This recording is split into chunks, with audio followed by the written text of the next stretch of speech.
नमस्कार, आनंद dental clinic Saket Meerut से मैं डॉक्टर नीलिमा आनंद। मैं एक ऑर्थोडोंटिस्ट हूँ। ब्रेसेस से डील करती हूँ जो बच्चों के टेढ़े मेढ़े या बाहर निकले दांतों के इलाज के लिए स्पेशलिस्ट होते हैं। तो मैं आज आपको ट्रेडिशनल ब्रेसेस और आजकल जो ज़्यादा काफ़ी प्रचलन में है क्लियर अलाइनर्स, उनके बारे में बताना चाहूँगी।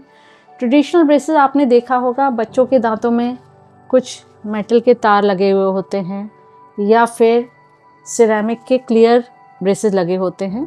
ये ट्रेडिशनल ब्रेसेस होते हैं जो हम सालों साल से यूज़ करते आ रहे हैं। इसमें हर दांत पे इन ब्रेसेस को, जो ब्रैकेट कहते हैं, जनरल लेमन लैंग्वेज में इन्हें ब्रेसेस कहते हैं, इनको स्पेशलिस्ट डॉक्टर के द्वारा चिपकाया जाता है जो बच्चे या बड़े खुद निकाल लगा नहीं सकते हैं।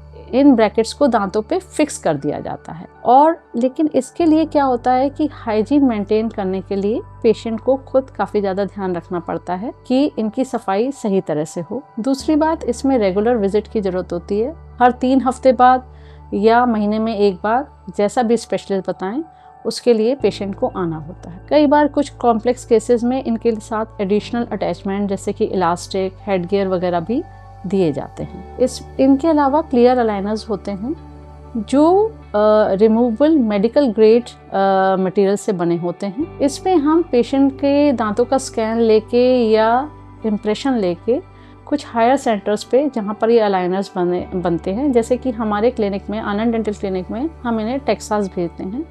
उस स्कैन लेके पेशेंट का नाप को वहाँ भेज दिया जाता है। वहाँ पे हम अपनी डायग्नोसिस और प्लान करके उन हायर सेंटर्स को गाइड करते हैं कि हमारी क्या रिक्वायरमेंट है। वहाँ से एक ट्रीटमेंट प्लान बन के आता है और फिर अलाइनर्स बन के आते हैं। अलाइनर्स क्या होते हैं? ये मेडिकल, जैसा कि मैंने पहले भी बताया, मेडिकल ग्रेड मटेरियल से बनी हुई क्लियर प्लेट्स होती हैं। तो इसमें इनके कई सेट्स होते हैं जो हम पेशेंट को देते हैं इस तरह के, और ये पेशेंट को खुद ही हर 10 दिन बाद या 15 दिन बाद, जैसा कि हम उन्हें गाइड करते हैं, उन्हें चेंज करते रहना पड़ता है। इनका फ़ायदा ये है कि इसमें हमें ब्रेसेस की तरह रेगुलर विजिट नहीं देनी पड़ती। दूसरी बात, इसमें हाइजीन मेंटेन करने में काफ़ी इजी रहता है क्योंकि ये रिमूवेबल होते हैं। लेकिन इसमें ध्यान रखने वाली बात ये है कि ये पेशेंट को हर समय पहने रहना होता है, इस तरह के इंस्ट्रक्शन फॉलो करने होते हैं।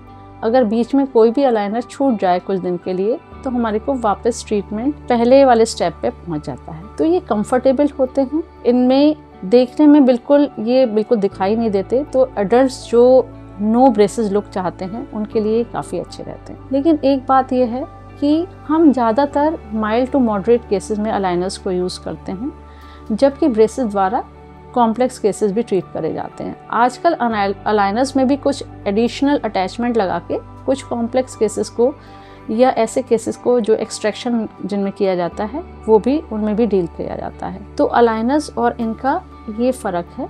और इसमें सबसे अच्छी बात ये है कि कई सारे अडल्ट्स भी जो हैं वो मोटिवेट हो रहे हैं आजकल ट्रीटमेंट के लिए अलाइनर्स की वजह से, क्योंकि उनको उसमें ये क्लियर होते हैं, उसमें ब्रेसेस वाला लुक नहीं होता है और हाइजीन मेंटेन करना इनके साथ बहुत इजी होता है। तो ये ट्रेडिशनल ब्रेसेस वर्सेस अलाइनर के बारे में बताया। इसमें एक चीज़ और मैं आपको बताना चाहूँगी कि पेशेंट अक्सर कॉस्ट के बारे में पूछते हैं। तो हाँ, अलाइनर्स जो हैं उनकी कॉस्ट ट्रेडिशनल ब्रेसेस के मुकाबले थोड़ी ज़्यादा होती है, लेकिन अगर हम इसके और फ़ायदे देखें तो ये कॉस्ट जो है हम जस्टिफाई कर सकते हैं। Thank you.